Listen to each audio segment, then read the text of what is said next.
So in last video we were solving exercise 5.3 of arithmetic progressions of class 10th and chapter number is 5. ठीक है, according to new NCERT. ठीक है, new NCERT syllabus is being covered in the playlist. Okay, so in that video we had already solved question number 3 and up to question number 3. Okay, so in this video I am gonna start question number 4 and thereafter. Okay, so in this video I'll try to cover as many questions as possible in 1 hour. Okay, otherwise the video gets too long and it gets boring as well. Okay, so that's the reason that we are going to I'm going to make a video of approximately 45 to 1 hour. Okay, 45 minutes to 1 hour, and we are going to solve question number 4. So listen the statement of question number 4 first and listen it carefully. I am saying आगे आने वाली videos में मैं वो भी इंतजाम कर दूंगा कि आपको क्वेश्चंस दिखाई दे, ठीक है, बट अभी आप एनसीईआरटी में मेरे सामने खुली है तो वहीं से मैं बोल रहा हूँ क्वेश्चन, तो सुनिए ध्यान से. How many terms of the AP 9, 17, 25 must be taken to give a some of 636.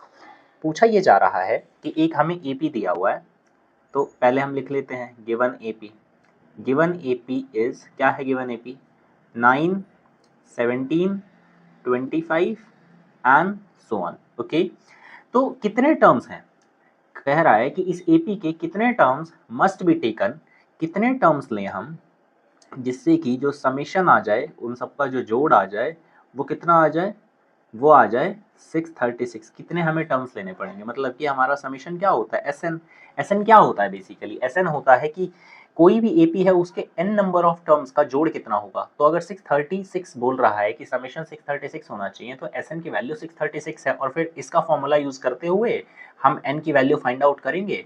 और n अगर मान लो इक्वेशन क्वाड्रेटिक बन जाती है तो n की वैल्यूज 2 आएंगी, और 2 आएंगी तो जो पॉजिटिव वाली होगी वो हम लेंगे, क्योंकि जो नंबर है, कोई नंबर ऑफ टर्म्स है, वो चीज़ नेगेटिव में तो हो नहीं सकती है. तो सबसे पहले हम ये लिखते हैं कि a कितना है? a की वैल्यू है 9, एंड d कितना है? d की वैल्यू है 17 minus 9 is equal to how much? Is equal to 8. Also हमें एक चीज़ और दी है. क्या दी है? हमें एस एन की वैल्यू दी है. कितनी दी है? 636 दिया है. ठीक है, फर्दर चलते हैं.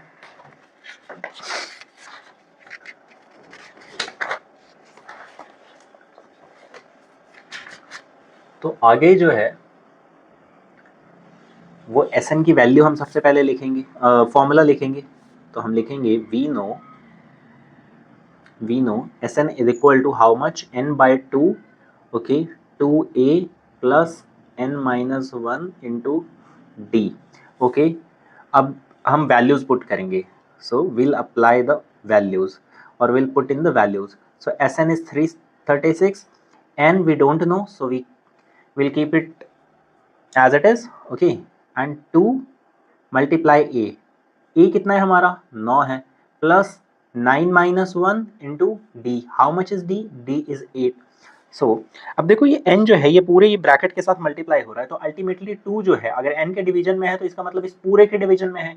इस पूरे के अगर डिवीजन में है तो ये 2 इधर मल्टीप्लाई हो जाएगा. तो 2 को हम इधर मल्टीप्लाई करेंगे तो 600 दूनी 1200 और 36 दूनी 72, तो 1272. n 2 इंटू 9 होता है 18 प्लस n माइनस 1 8. ओके, अब हम और आगे सॉल्व करेंगे. This implies 1272 is equal to 18n. Okay, plus 8n n minus 1. Okay, मैंने n को दोनों जगह मल्टीप्लाई कर दिया. अब देखो दिख रहा है कि ये क्वाड्रेटिक इक्वेशन बनेगा. ठीक है, और एसएन का जो फॉर्मूला होता है ना, इससे हम जब नंबर ऑफ टर्म्स निकालते हैं तो अक्सर क्या होता है वो बन जाता है, क्वाड्रेटिक इक्वेशन बन जाता है, क्योंकि n मल्टीप्लाई हो रहा होता है. देखो ये n इससे मल्टीप्लाई हो जाता है तो n स्क्वायर बना देता है, तो इसलिए क्वाड्रेटिक बन जाएगा. 1272 is equal to 18n plus 8n multiplied by n, 8n square, and 8n multiplied by minus 1, that is minus 8n. Okay, this implies what? This implies now I am shifting LHS to the RHS to the LHS, and LHS को तो हम LHS पर ही रखेंगे so that कि हम एक quadratic equation बना पाए. ठीक है, नहीं तो आप कंफ्यूज हो जाएंगे, पहले वही देख लीजिए. चलिए ये कर लेते हैं, इधर आ गया 0 is equal to 8n square plus 18n minus 8n plus 10n, और ये प्लस का 1272 था उधर जाके माइनस का 1272 हो जाएगा। ठीक है, अब हम कर देते हैं शिफ्ट। अब मैं क्या करूँगा, LHS को RHS बना देंगे और RHS को LHS बना देंगे। तो 8n square plus 10n minus 1272 is equal to 0। अब देखो यहाँ पर क्या करना पड़ेगा, मिडिल टर्म स्प्लिटिंग करना पड़ेगा आपको, उसमें आपको दिमाग लगाना पड़ेगा। एक काम करो, पहले 2 से डिवाइड कर लो, 2 से इस पूरी इक्वेशन को डिवाइड करेंगे तो क्या आएगा 4n स्क्वायर, 10n को डिवाइड करेंगे तो 5n, और ये आ जाएगा माइनस 636 इज इक्वल टू 0। अब यहाँ पर आपको दिमाग लगाना पड़ेगा, देखो दोस्तों, ठीक है, काफ़ी using middle term splitting method, middle term splitting method को हम यूज़ करेंगे। तो हमें क्या करना है, हमें प्लस के 5 को डिवाइड करना है, ठीक है, और जो प्रोडक्ट आना चाहिए इन दोनों का वो कितना आना चाहिए, प्रोडक्ट आना चाहिए 636 इंटू 4 तो अच्छा खासा वैल्यू आएगी।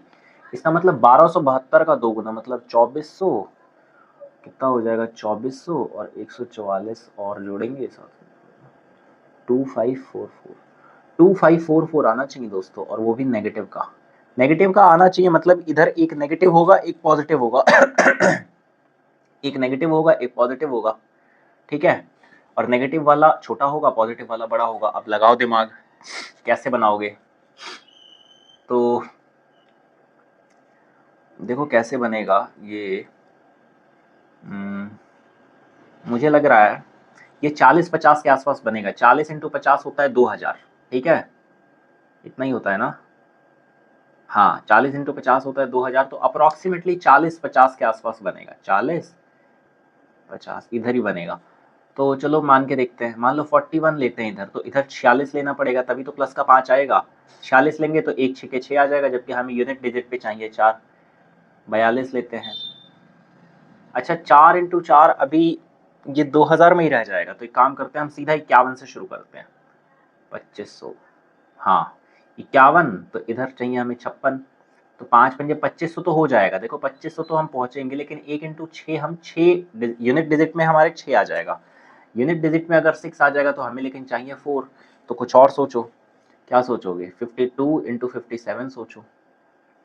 इसमें लग रहा है, इसमें चांस लग रहा है दोस्तों। देखो 2 इंटू 7 4 भी आ जाएगा, और 5 पंजे 2500 कुछ बराबर आएगा। अब देखो ऐसे ही फाइंड आउट किया जाता है, ठीक है। अब क्या है, देखते हैं कि हमारा आंसर सही आ रहा है कि नहीं।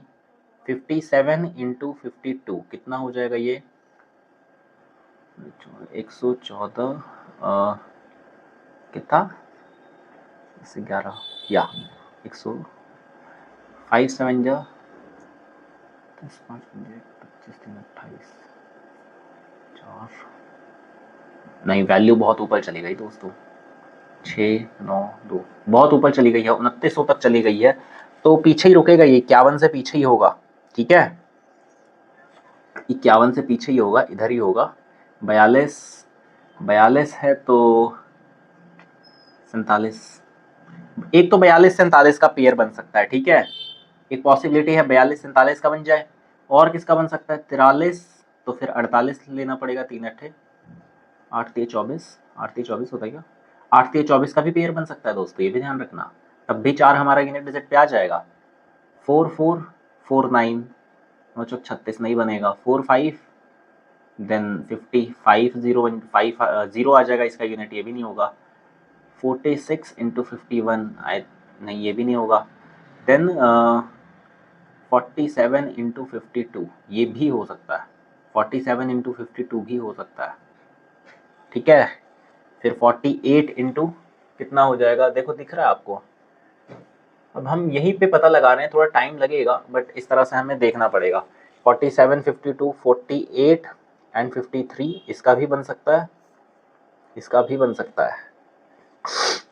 अब हम देखेंगे 49 इंटू 54 उसका नहीं बनेगा, 55 देन 51 इंटू, हाँ नहीं अब नहीं बनेगा। तो देखो इन्हीं चारों में से कोई ना कोई है। तो सबसे पहले ना इसको ही चेक कर लेते हैं, किसी ऐसे को चेक कर लेते हैं जो बीचों बीच है, ठीक है, सो दैट हमें पता चल जाएगा कि उसकी वैल्यू से 2500 से ऊपर है, कम है, क्या है। हमें कितना चाहिए, हमें चाहिए 2500, ठीक है। तो किसी ऐसे को ही चेक करते हैं। 40 इसको चेक करने का मेरा मन कर रहा है, ठीक है, मेरा मन कर रहा है, मेरे को लग रहा है ऐसा कि शायद इधर ही कहीं है। 52 इंटू 47, 7 दूनी 14, 1 7 पंजे 35, 1 36, 4 दूनी 8, 4 पंजे 20, 4 8 6 14, 1 2। गलत हो रहा है क्या? 47 इंटू 52, 48 इंटू 53 करो। 3 अट्ठे 24, 3 चौक 12, 2 5 अट्ठे 40, 5 चौक 20, 4 24। ये मिला दोस्तों हमें, देखो इतनी दूर बाद, इतनी देर बाद, ठीक है। 2544 हमें मिल गया। हमें किस पे मिला है? हमें इस पे मिला है, बड़ी मेहनत करके मिला है दोस्तों, ठीक है। तो 48 और 53 मिला, तो हमें प्लस 5n को 48 और 53 में तोड़ना है। प्लस वाला कौन रहेगा? बड़े वाला रहेगा। This implies 4n square plus 53 बड़े वाला n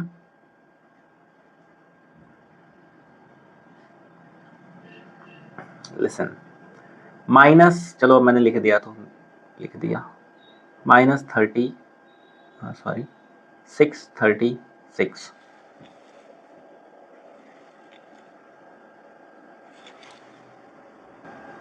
ठीक है, इज इक्वल टू हो गया 0।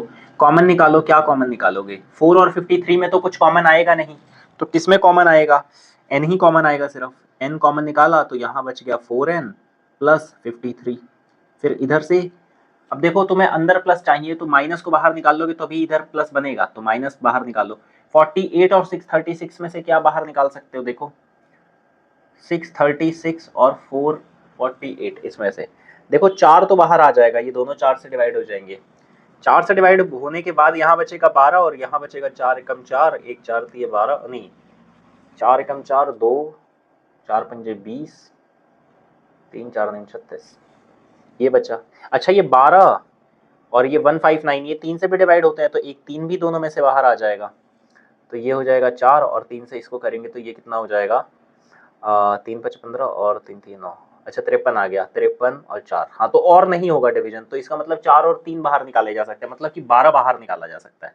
12 निकाला हमने, 48 का हो गया 4n, ठीक है, और ये माइनस का यहाँ पर माइनस बाहर आ गया तो प्लस बचा, और 636 हम डिवाइड करेंगे तो हमें पता चल रहा है 53 आएगा। 4 और 3 से 636 को डिवाइड करेंगे तो 53 आएगा, और आना भी चाहिए था, is equal to 0। This implies कि n की वैल्यू, मतलब कि n माइनस 12 और दूसरा है 4n plus 53 is equal to 0। This implies, इसका मतलब क्या है दोस्तों? इसका मतलब है कि n इज इक्वल टू 12 और n is equal to how much?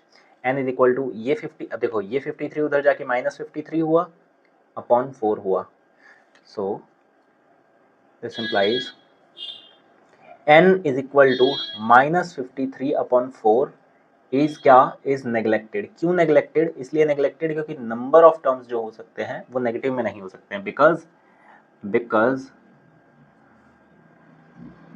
Number of terms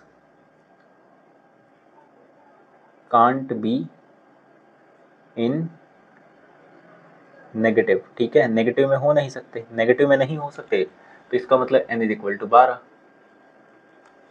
this implies n is equal to 12, this implies की number of terms must be taken, कितना है? सो दैट कि 636 आ जाए इज इक्वल टू 12, ठीक है। बस इसी तरह से किया जाता है सवालों को। अब नेक्स्ट सवाल देखते हैं, फिफ्थ क्वेश्चन। एक क्वेश्चन में 14-15 मिनट लग गए तो फिर तो ज़्यादा ज़्यादा 4-5 सवाल हो जाए वही बहुत है। फिफ्थ देखो, कहता है, स्टेटमेंट सुनो पहले। The first term of an AP is 5, the last term is 45 and the some is 400, find the number of terms and the common difference. ये आसान है, देखो ये इजी है, ये हो जाएगा, और इसमें शायद क्वाड्रेटिक भी नहीं बनेगी, बस फॉर्मूला सही वाला यूज करना, नहीं तो क्वाड्रेटिक में जाके फंस जाओगे आप, ठीक है। तो गिवन है हमें, क्या क्या गिवन है हमें, देखो गिवन क्या क्या है। गिवन है first term of the AP is 5, मतलब a is equal to 5, last term is 45, L is equal to 45 and Sn मतलब कि सम इज 400 मतलब Sn इज 400। तो तुम्हें निकालना है क्या क्या, नंबर ऑफ टर्म्स मतलब n की वैल्यू कितनी है एंड कॉमन डिफरेंस मतलब d की वैल्यू कितनी है, ये दोनों निकालना है। तो कैसे निकालेंगे, देखो वी नो क्या हम जानते हैं Sn का फॉर्मूला, Sn का फॉर्मूला होता है n/2। अब यहाँ पर फॉर्मूले दो थे, एक तो था 2a वाला, ठीक है, और एक था a प्लस एल वाला। एक तो 2a प्लस इस तरह से कुछ होता था, एक होता था a प्लस एल।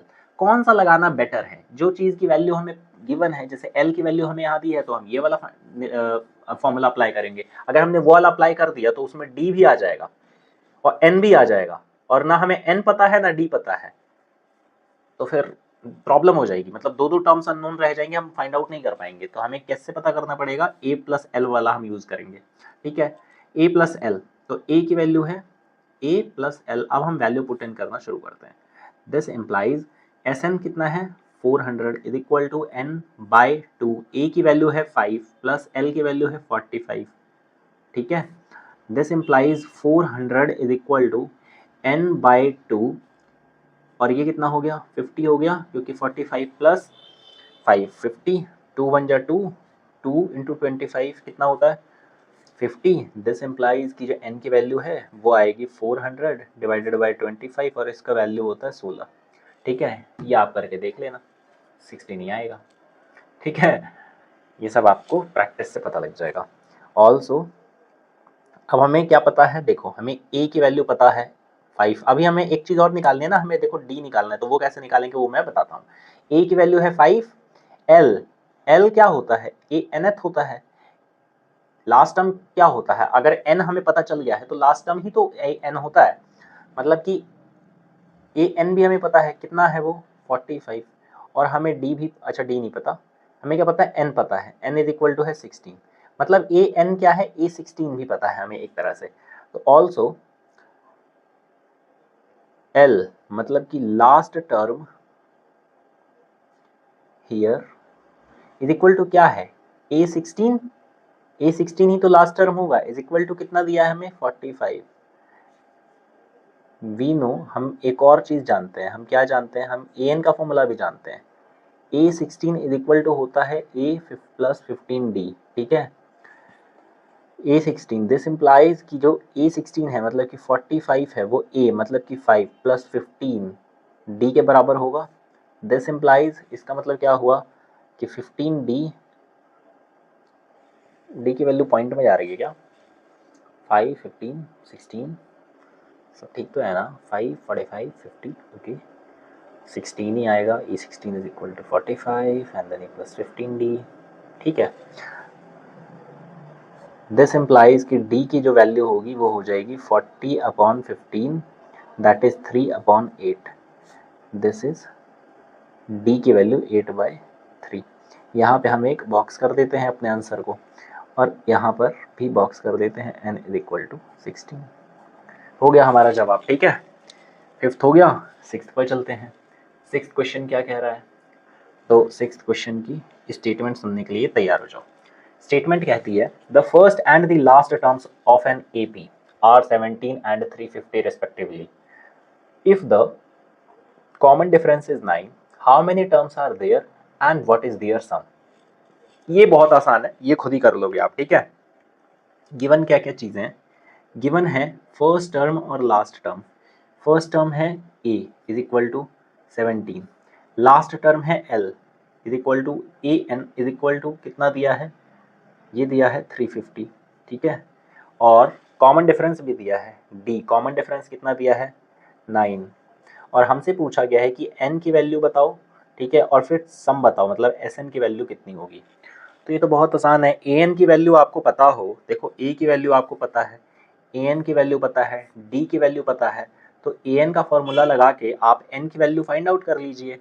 जैसे an का फॉर्मूला होता है a plus n minus 1 into D, तो 350 इज इक्वल टू कितना हो गया, ये हो गया इस हिसाब से 350 इज इक्वल टू a यानी 17 प्लस n माइनस 1 और d है 9।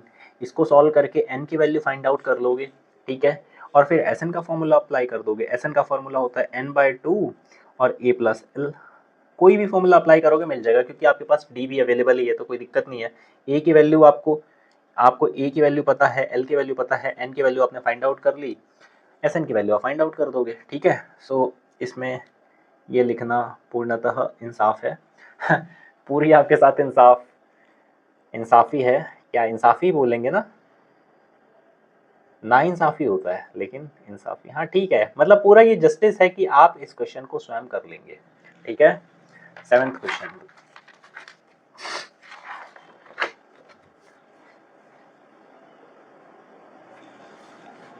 देखो क्वेश्चन नंबर 7 क्या बोलता है, find the sum of first 22 terms of an AP in which D is 7 and 22nd term is 149।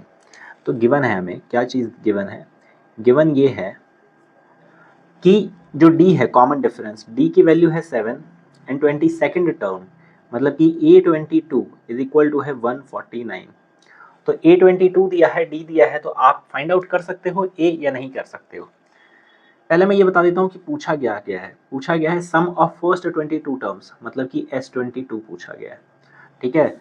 तो S22 को पता करने के लिए आपको फॉर्मूला चाहिए। फॉर्मूला क्या है S22 के लिए, 20 मतलब कि n/2 वही वाला फॉर्मूला अप्लाई करेंगे हम, ठीक है।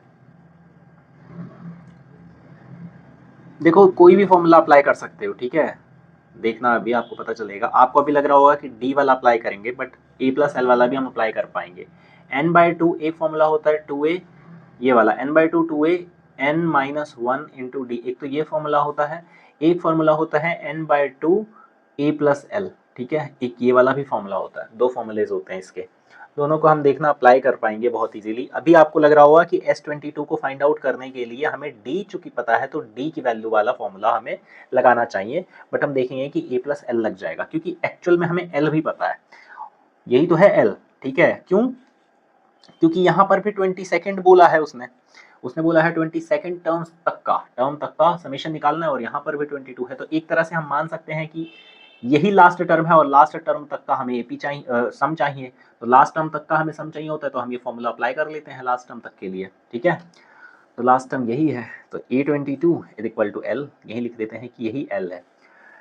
वी नो, हमें क्या पता है, हमें एक चीज़ पता है, हमें A की वैल्यू फाइंड आउट करनी पड़ेगी, तो उसके लिए हमें क्या पता है, वी नो कि A22 जो होता है वो इज इक्वल टू होता है A+21D, ठीक है, सीधे लिख सकते हैं 21D ये होता है। दिस इम्प्लाइज कि 149 इज इक्वल टू ए की वैल्यू ठीक, और 21 डी की वैल्यू है 7। अब यहाँ से आप ए की वैल्यू फाइंड आउट कर लोगे, ठीक है, ये फाइंड आउट कर लोगे, ए की वैल्यू फाइंड आउट करोगे, और उसके बाद आपके पास एन की वैल्यू है ही, एन की वैल्यू कितनी है, एन की वैल्यू वही होती है जो यहाँ पर होता है, मतलब 22 टर्म्स तक का निकालना है तो 22, ए की वैल्यू आपको पता ही है और एल की वैल्यू आपको पता ही है, तो आप एस एन भी फाइंड आउट कर लोगे। तो आई थिंक यहाँ पर भी जस्टिस हो गया। क्या जस्टिस हो गया, जस्टिस ये हो गया कि डू इट योरसेल्फ, ठीक है। एट्थ क्वेश्चन में क्या कहा जा रहा है, find the sum of first 51 terms of an AP whose second and third terms are 14 and 18 respectively. Thankfully अब क्वेश्चंस थोड़े आसान आ रहे हैं, मतलब कि थोड़े कम टाइम वाले आ रहे हैं। देखो देखने में भले ही मुश्किल लगेंगे लेकिन इजीली सॉल्व हो जाएंगे जल्दी ही, ठीक है। बस वो थर्ड क्वेश्चन और जो मतलब जहां पर क्वाड्रेटिक बन जाती है, और फोर्थ क्वेश्चन में जो क्वाड्रेटिक बनी 636 वाली, वहां पर थोड़ा टाइम लग गया, बट अब यहाँ पर टाइम नहीं लगेगा, ठीक है। तो एट्थ क्वेश्चन भी इजी है, कह रहा है find the sum of first 51 terms, मतलब कि 51 टर्म्स S51 की वैल्यू आपको फाइंड आउट करनी है, ठीक है। उसने गिवन क्या है, तो क्या चीजें उसने दिया हुआ है, उसने दिया है whose second and third terms are 14 and 18 respectively। A2 जो है वो कितना है 14, और A3 जो है वो है 18, ठीक है। अब देखो यहाँ पे ना दो तरह के बच्चे होंगे, एक होंगे जो बहुत स्मार्ट होते हैं, बहुत क्लेवर होते हैं, वो बहुत जल्दी से कुछ चीज़ देख लेंगे, ऑब्जर्व कर लेंगे, और एक होंगे जो ट्रेडिशनल कन्वेंशनल पाथ से जाएंगे। दोनों पाथों को डिस्कस करते हैं। देखो एक होगा कन्वेंशनल बच्चा, ठीक है, जिसको जिस तरह से रटाया गया है वो उसी तरह से करेगा, एक हो जाएगा कन्वेंशनल, ठीक है, और एक होगा जो ऑब्जर्वर होगा। मैं क्या बोलता हूँ, मैं स्मार्ट नहीं बोलता हूँ, मैं बोलता हूँ ऑब्जर्वर, गुड ऑब्जर्वर, ठीक है। क्योंकि स्मार्ट जैसा कुछ नहीं होता, जो ऑब्जर्व करता है वही धीरे धीरे स्मार्ट हो जाता है। Be a good observer without evaluating, ठीक है, एनीथिंग। तो कन्वेंशनल बच्चा क्या करेगा, या कन्वेंशनल तरीका क्या है और ऑब्जर्वेशन वाला तरीका क्या है। देखो कन्वेंशनल तो ये करेगा कि A2 की वैल्यू मुझे पता है, A2 की वैल्यू होती है A प्लस डी, ठीक है, क्योंकि डी के साथ एक ही आएगा, is equal to 14।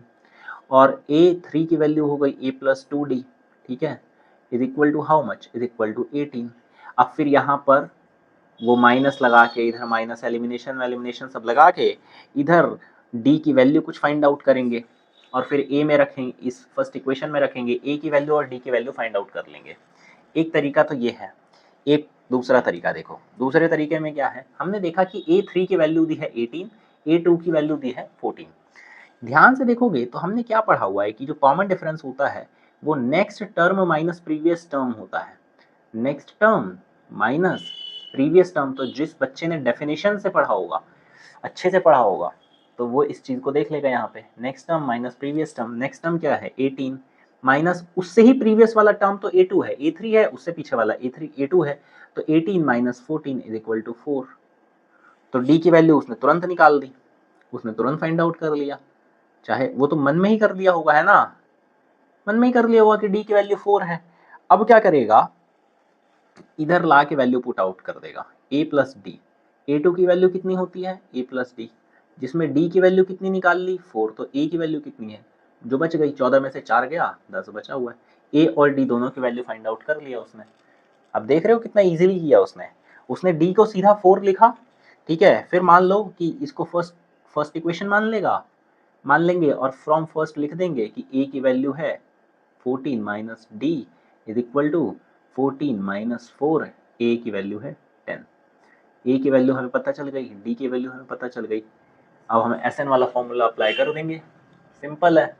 S N का फॉर्मूला क्या होता है, एस एन का फॉर्मूला होता है n by two a plus n minus 1 d under bracket close. तो S51 की वैल्यू क्या होगी, 51 बाई टू ए की वैल्यू है 10 प्लस एन माइनस 1, एन मतलब कि 51 माइनस 1 और डी की वैल्यू है 4। अब ये वैल्यूज पुट कर लोगे आप और इसका आंसर आप फाइंड आउट कर सकते हो। You can find the answer, कैसे, अपने आप से, योर सेल्फ, ठीक है, इस तरह से। अब आते हैं 9th सवाल। 9th क्वेश्चन क्या बोल रहा है, 9th क्वेश्चन बोल रहा है, स्टेटमेंट सुनो पहले। तो स्टेटमेंट क्या है 9th क्वेश्चन की, 9th क्वेश्चन की जो स्टेटमेंट है वो कहती है, if the sum of first 7 terms of an AP is 49 and that of 17 terms is 289, find the sum of first n terms। बहुत ही गजब का क्वेश्चन है, देखो इतना कमाल का क्वेश्चन है ये। कह रहा है कि पहले 7 टर्म्स मतलब कि S7, पहले 7 टर्म्स का जो सम है वो कितना है 49 है, और 17 टर्म्स, जो पहले 17 टर्म्स हैं मतलब S17, उनका जो सम है वो कितना है, वो है 289। 49 and this is 2, हाँ। तो अब बोल रहा है कि इसके लिए Sn की वैल्यू बताओ, मतलब कि find the sum of first n terms, Sn बताओ। तो वहां पे ये नहीं लिख देना है कि n बाई 2 और 2a plus n minus 1 D, लो जी नंबर दे दो हमको, ठीक है, ये नहीं लिखना है, क्योंकि यहाँ पर a और d की वैल्यू उसने ये डेटा दिया है 49 और 289, ये S17 S7 ये सब फॉर्मूला डेटा दिया है, तो निश्चित ही वो a और d की वैल्यू आपसे फाइंड आउट करवा के उसको पुट करवा के एक फॉर्मूला बनवाना चाहता है जो इस AP के लिए हमेशा अप्लाई होगी, ठीक है। तो हम कैसे फाइंड आउट करेंगे, तो S7 का फॉर्मूला लिखो। देखो हमें क्या चाहिए होता है, a और d चाहिए होता है, n तो हम रख लेंगे क्योंकि n तो देखो n हमें चाहिए नहीं ना, क्योंकि Sn का मतलब ही हो गया कि n उसमें हमेशा वेरिएबल रहेगा। यहाँ पे कोई S 10 रखेगा तो वो यहाँ पे 10 रखेगा, मतलब फॉर्मूला में n तो रहेगा ही। क्यों, क्योंकि n जो है n पर ही डिपेंड करता है समीशन, लेकिन a और d जो है वो इस डेटा पर डिपेंड कर रहा है जो हम फाइंड आउट करके और यहाँ पर वैल्यू पुट आउट करके पुट इन करके और फिर हम अपना फॉर्मूला बना देंगे। तो पहले हमें a और d निकालना है। तो S7 की वैल्यू क्या होती है, ये होता है 7 बाई 2a प्लस 7 माइनस 1 मतलब n माइनस 1 डी। तो अब हमें a और d को तो वैसे ही रखना पड़ेगा क्यों वैसे रखना पड़ेगा, इसको ऐसे इसलिए रखना पड़ेगा ताकि हमारा एक एलिमिनेशन मेथड बने और हम ए और डी की जगह कुछ रख भी नहीं सकते क्योंकि हमारे पास वैल्यू नहीं है। तो यही दोनों इक्वेशन बनाएंगे, उनको एलिमिनेशन से सॉल्व करेंगे और फिर ए और डी की फाइंड आउट करके वैल्यू इसके अंदर पुट इन कर देंगे। तो S7 क्या है, दिस इम्प्लाइज S7 की जगह हम रखेंगे 49 इज इक्वल टू 7/2 और यहाँ आ जाएगा 2a प्लस 6d। ठीक है, ये सिंपल सा वाला एलिमिनेशन से हो जाएगा। देखो यहाँ पर अगर 7 है और यहाँ 49 है तो मुझे ये बताओ कि क्या ये 7 और 49 कटेंगे या नहीं कटेंगे, कैंसिल आउट होंगे या नहीं होंगे। अब देखो बहुत आसानी से बता देता हूँ, देखो होंगे। ठीक है, क्यों, क्योंकि ये 49 के अंदर नीचे भी 1 है। ठीक है, तो कोई चीज़ इधर भी न्यूमरेटर में है और इधर भी न्यूमरेटर में है तो वो आपस में डिवाइड करेंगे। ठीक है, अगर इक्वल के दोनों एक साइड है तो फिर क्या होगा, फिर एक न्यूमरेटर में चाहिए एक डिनोमिनेटर में चाहिए, तभी तो वो काट पीट चलेगी, अदरवाइज नहीं चलेगी। तो यहाँ पे सीधा हो जाएगा 7 1 जा 7 एंड 7 7 जा 49। ठीक है, दिस इम्प्लाइज, इसका मतलब क्या हुआ, ये जो 2 है इसके डिवीजन में है क्योंकि ये एक इसके मल्टीप्लिकेशन में है, तो ये डिवीजन में है तो इधर जाके मल्टीप्लिकेशन हो जाएगा। तो मैं लिखूंगा 2a plus 6d is equal to how much, is equal to 14। ये एक इक्वेशन बनी हमारी। इसी तरह से हम दूसरी इक्वेशन बना लेंगे अपनी। दूसरी इक्वेशन हमारी क्या बनेगी, S17 के लिए ऑल्सो हम लिखेंगे जो S17 होगा उसकी वैल्यू क्या हो जाएगी, 17/2 and 2a plus 17 minus 1 into d, ये हो जाएगी। S17 की वैल्यू है 289, 289 is equal to 17/2 and then 2a plus 17 minus 1 16d। अब देखो 17 भी कटता है, 17 1 और 17 को 17 से करते हैं तो 289 आता है क्योंकि ये 17 का स्क्वायर होता है। ठीक है, 17 दूनी 34, तो दिस इम्प्लाइज कि 2a plus 16d is equal to 34। 17 दूनी 34 हो गया, ये हो गया हमारा सेकंड। ठीक है, अब हम लिखेंगे solving first and 1 and 2, solving 1 and 2। तो एक है हमारा 2a प्लस, ये क्या था, 2a plus 6d is equal to 14, 2a plus 6d is equal to 14, एक ये था। अनदर है 2a plus 16d is equal to 34। अच्छा, यहाँ पर हम कोई चीज़ मल्टीप्लाई वगैरह क्यों नहीं कर रहे, क्योंकि हमें पता है कि a का दोनों जगह सेम ही है, 2 है यहाँ पर भी 2 है, दोनों जगह कॉफिशिएंट सेम है, तो यहाँ पर हमें मल्टीप्लाई करने की आवश्यकता नहीं पड़ेगी, ये माइनस माइनस माइनस। ठीक है, 2a और ये 2a खत्म, 6d minus 16d minus 10d is equal to 14 minus 34 minus 20। This implies की d की वैल्यू कितनी हो जाएगी, 2 हो जाएगी क्योंकि माइनस से माइनस खत्म और 20 divided by 10 is equal to 2। अब हम क्या करेंगे, अब हम फ्रॉम फर्स्ट ले लेंगे और a की वैल्यू फाइंड आउट कर लेंगे। फ्रॉम फर्स्ट a की वैल्यू कितनी होगी, देखो 2a इज इक्वल टू 14, यही था ना हमारा फर्स्ट इक्वेशन, तो 14 minus 6d minus 6 into 2। This implies कि 2a इज इक्वल टू 6 दूनी 12, 14 माइनस 12 कितना होता है 12, नहीं 14 माइनस 12 होता है 2। ठीक है, तो 2a is equal to 2, this implies कि a इज इक्वल टू 1। ठीक है, a की वैल्यू हमने फाइंड आउट कर ली, d की वैल्यू फाइंड आउट कर ली। Also Sn is equal to क्या होता है, अब हम देखो a और d के हमने फाइंड आउट कर लिया, अब हम Sn का जो फॉर्मूला होता है स्टैंडर्ड उसमें डाल के इस AP के लिए फॉर्मूला बना देंगे। तो n/2 फिर आएगा 2a plus n minus 1d। ठीक है, Sn इज इक्वल टू कितना हो गया, देखो Sn इज इक्वल टू हो गया n/2, 2a मतलब कि 2a की वैल्यू है 1 plus n minus 1, n minus 1 d की वैल्यू है 2। ठीक है, Sn इज इक्वल टू हो गया n/2 2 प्लस 2n, इस 2 को इधर मल्टीप्लाई करेंगे तो कितना हो जाएगा, इस 2 को इस n से मल्टीप्लाई करेंगे तो 2n हो जाएगा, 2 को माइनस 1 से करेंगे तो माइनस 2 हो जाएगा, is equal to how much, n/2। अब देखो ये प्लस का और ये प्लस का और ये माइनस का खत्म हो गया, बचा कितना 2n बचा है और 2n बचा है। अब देखो ध्यान से, ये 2 और ये 2 भी खत्म हो गया, अब कितना बचा है, सिर्फ n स्क्वायर बचा है क्योंकि n into n n square. तो मतलब देखिए कि Sn की वैल्यू कितनी क्या आई है, Sn is equal to n square, यही है हमारा रिक्वायर्ड फार्मूला। रिक्वायर्ड फॉर्मूला मतलब कहने का ये है कि ये जब हम फॉर्मूला बना देते हैं तो हम इस एपी के लिए किसी भी इंसान को ये बोल सकते हैं कि अगर आपको एक टर्म तक की अगर आपको समेशन चाहिए होगा तो उसी का स्क्वायर कर देना। ये तो ऊपर है, मेरा दिमाग काम नहीं कर रहा है, सीधे सीधे ऊपर है उसको नीचे लिख रहा हूँ, ठीक है।